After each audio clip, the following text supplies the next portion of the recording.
¿Alguna vez nos hemos quedado, no sé, en la cocina, mirando un vaso con agua y aceite? Y no importa cuánto lo agites, siempre terminan separándose. Como si, como si no se soportaran. Exacto. Pero a esa misma agua le echas una cucharada de sal y ¡puf!, desaparece. ¿Qué está pasando ahí? Parece magia. Pero en realidad es el resultado de una batalla invisible. Una batalla a nivel atómico. Una batalla, un tira y afloja, una pulseada constante. Es una competencia fundamental por los electrones.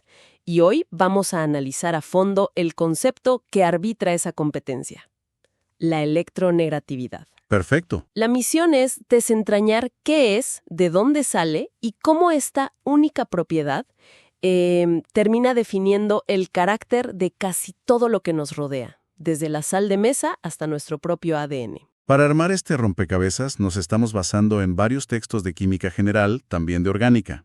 Queremos una imagen completa y clara. Así que vamos al grano. ¿Qué es exactamente esta fuerza de la que hablamos? Para ponerlo en simple, la electronegatividad es la medida de cuánta garra, digamos, tiene un átomo para atraer hacia sí los electrones cuando está enlazado a otro. Ok. Imagina a dos personas pulseando por un premio. Sí. Ese premio son los electrones del enlace. El que jala con más fuerza, el que se lleva el premio más cerca de su lado, ese es el más electronegativo. Entiendo. O sea, no es una propiedad de un átomo solo, aislado, sino de un átomo en una relación, en un enlace con otro. Y esta idea tiene un padre, alguien a quien se le ocurrió medir esta garra. Así es, y es un nombre gigante en la química: Linus Pauling.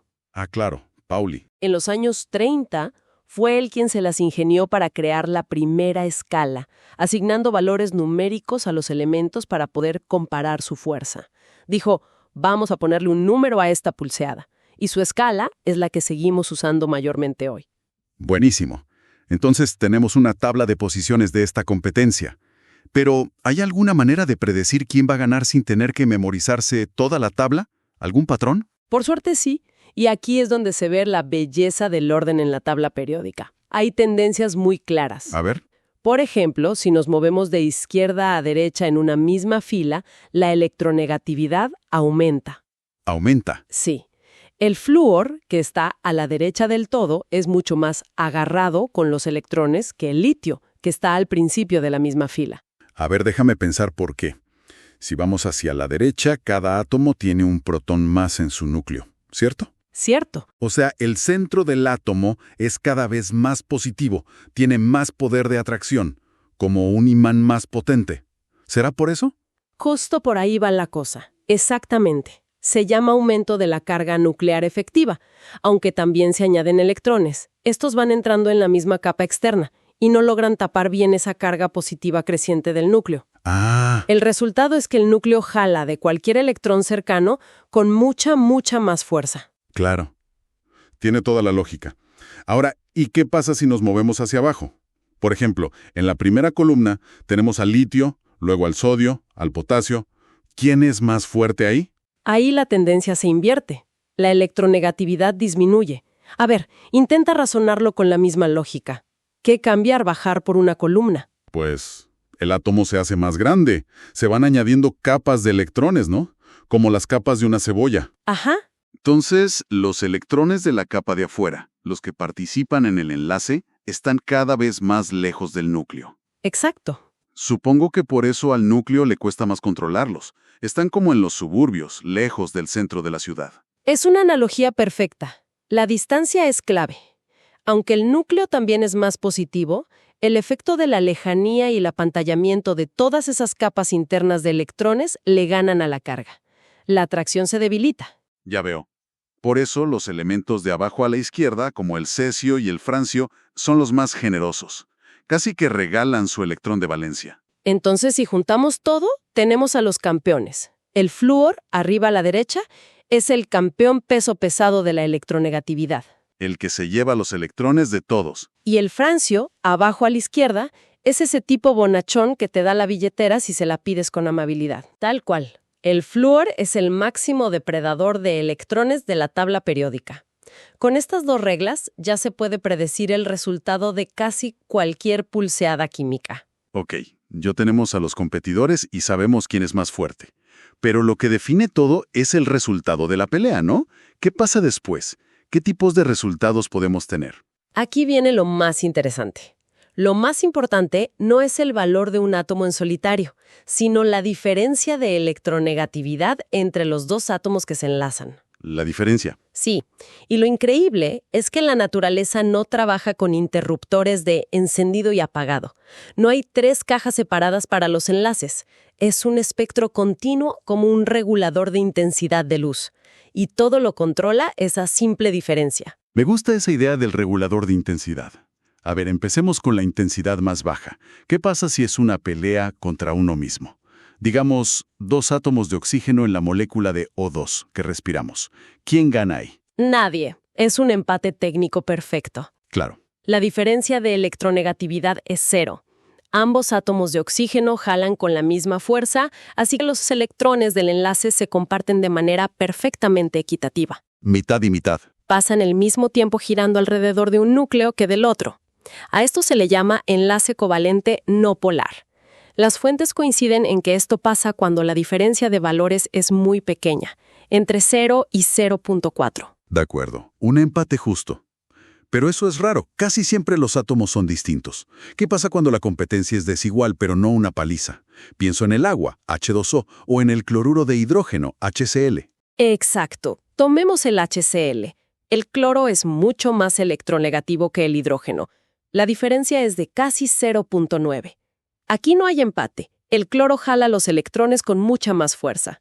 O sea que los electrones pasan más tiempo de su lado. Mucho más tiempo. No se los roba del todo, pero casi. ¿Y eso qué le hace a la molécula? La deja desbalanceada. Esa es la palabra. La desbalancea eléctricamente. Se forma lo que llamamos un dipolo. Un dipolo. Como el cloro tiene a los electrones más cerca, esa zona de la molécula queda con una ligera carga negativa, que representamos con un delta menos, y el hidrógeno, que quedó medio desnudo, queda con una ligera carga positiva. Ah, ya veo. Tiene un polo positivo y un polo negativo. Por eso polar. Justamente. Por eso el enlace se llama covalente polar. Según los textos, esto ocurre cuando la diferencia está en el rango de 0.5 a 1.8. Claro, como una pila o un imán. Ahora, ¿qué pasa en el extremo del regulador?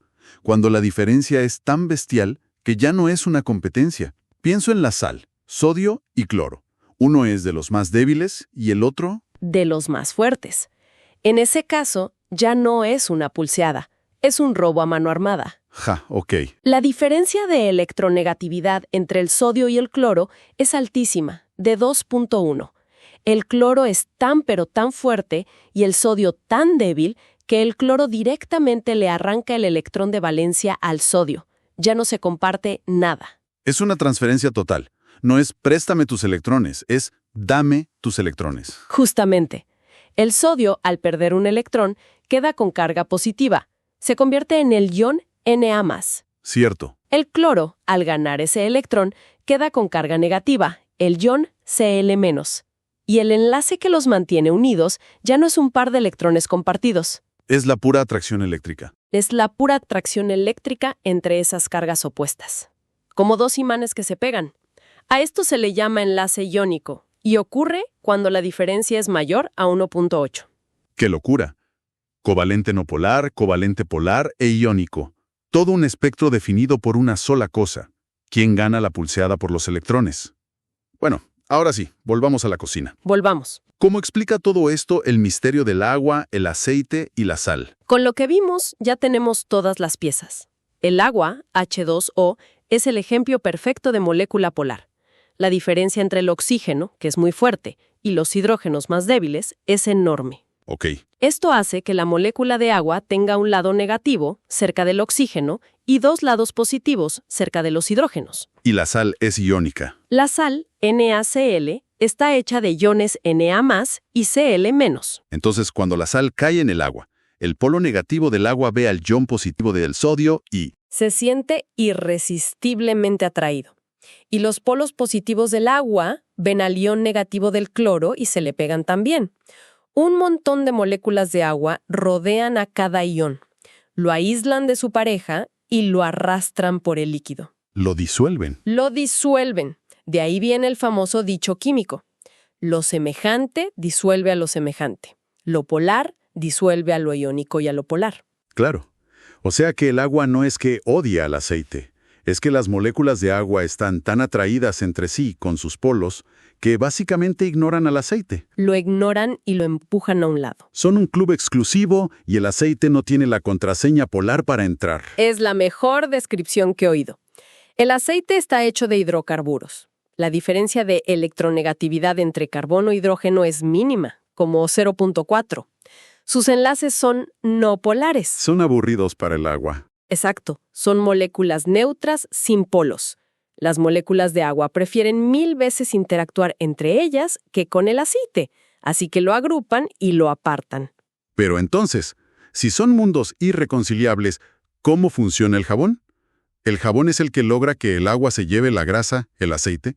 ¿Qué clase de magia es esa? Es una de las aplicaciones más geniales. El jabón es como un traductor, un diplomático entre el mundo polar del agua y el mundo no polar del aceite. ¿Un diplomático? Sí, las moléculas de jabón son muy especiales. Tienen una cabeza que es muy polar, iónica de hecho. A esta cabeza le encanta el agua. Ok. Pero también tienen una cola larguísima que es una cadena de hidrocarburos, totalmente no polar. Y a esa cola, pues le encanta el aceite. Ah, es una molécula con doble personalidad. Las anfifílicas. Cuando echas jabón al agua con aceite, las colas no polares se clavan en la gota de aceite, mientras que las cabezas polares se quedan afuera en contacto con el agua. Rodean al aceite. Terminan rodeando las gotitas de aceite formando una esfera con las cabezas iónicas hacia afuera. El agua ahora ve una partícula con una superficie polar que sí le gusta y se la lleva sin problemas. Así es como lavamos los platos. ¡Qué maravilla! Un concepto tan fundamental explicando algo tan cotidiano.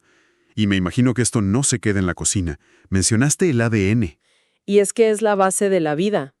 Piensa en los enlaces que forman las proteínas y los ácidos nucleicos. Nitrógeno-hidrógeno, NH, y oxígeno-hidrógeno, OH. Sí. El nitrógeno y el oxígeno son súper electronegativos. Esto hace que esos enlaces sean muy, muy polares.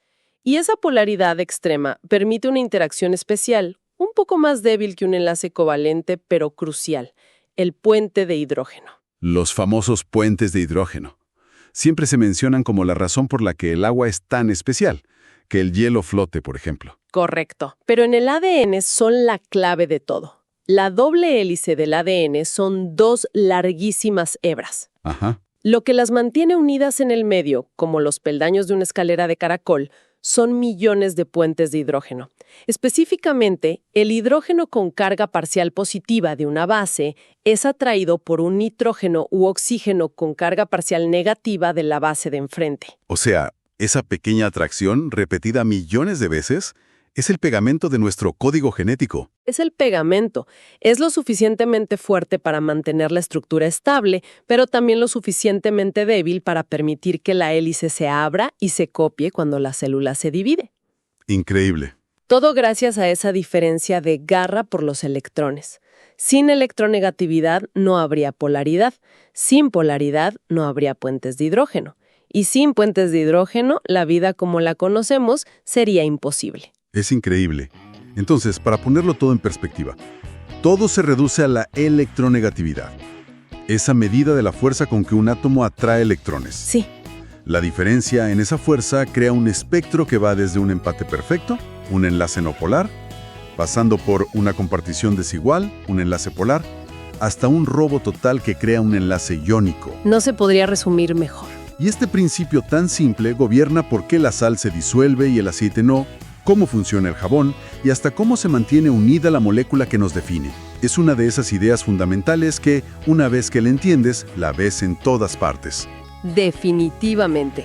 Y para dejar una idea final para la reflexión, algo que se menciona en las fuentes y que es fascinante. Hemos visto que la electronegatividad ayuda a los átomos a buscar estabilidad, generalmente cumpliendo la famosa regla del octeto. La regla del octeto. tener 8 electrones en su última capa, la configuración ideal. Exacto, la meta de todo átomo. Sin embargo, los textos también hablan de compuestos hipervalentes, como el pentafluoruro de fósforo, PF5. ¿Hipervalentes? Sí. En esta molécula, el fósforo del centro está enlazado a 5 átomos de flúor. Eso significa que tiene 10 electrones a su alrededor, no 8. Está rompiendo la regla. 10 electrones. Es como si estuviera haciendo trampa. ¿Se podría ver así? Entonces, la pregunta para reflexionar es: ¿qué papel juega la altísima electronegatividad de los átomos que lo rodean? En este caso, 5 átomos de flúor, el elemento más electronegativo de todos, para permitir que un átomo central como el fósforo rompa las reglas y expanda su capa para formar más enlaces de los que en teoría se esperarían. ¡Wow! Es una pista de que las reglas en química a veces son más bien guías, y la electronegatividad es la llave para entender cuándo y por qué se pueden doblar.